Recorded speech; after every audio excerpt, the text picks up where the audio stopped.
మందిరానికి వచ్చి దేవుణ్ణి ఆరాధించే వాళ్ళు ఆనందంగా ఉంటున్నారని, ఆర్థికంగా బలం కలిగి జీవిస్తున్నారని సర్వేలో తేల్చబడింది. కాబట్టి సంగమా, సమయాన్ని ఇవ్వు. 7 రోజుల్లో ఒక రోజు దేవునికి ఇవ్వు.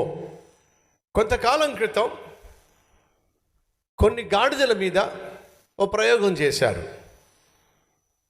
6 రోజులు కష్టపడి పనిచేసే గాడిదకు 7వ రోజు విశ్రాంతినిస్తే తర్వాత వచ్చేటటువంటి 6 దినాలు అది ఎంత దూరం ప్రయాణం చేయగలదు అని చెప్పి వాళ్ళు ఒక పరీక్ష చేశారు. అలాగే 6 రోజులు కాకుండా 7 రోజులు పనిచేసేటటువంటి గాడిద మీద ప్రయోగం చేశారు.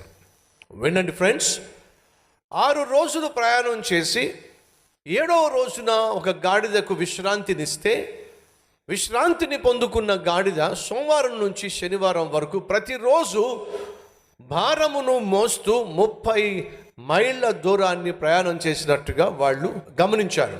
7వ రోజు విశ్రాంతి పొందుకోకుండా, విశ్రాంతిని తీసుకోకుండా ప్రయాణం చేసినటువంటి గాడిద ప్రతిరోజు కేవలము 15 మైళ్ళు మాత్రమే అది తన బరువును మోస్తూ ప్రయాణం చేయగలిగినట్లుగా వాళ్ళు గమనించారు.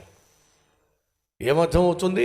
కష్టపడి 6 రోజులు పనిచేసిన, ప్రయాణం చేసిన గాడిదకు 7వ రోజు విశ్రాంతినివ్వండి. ఆ గాడిద ప్రతిరోజు 30 మైళ్ళు ప్రయాణం చేస్తుంది.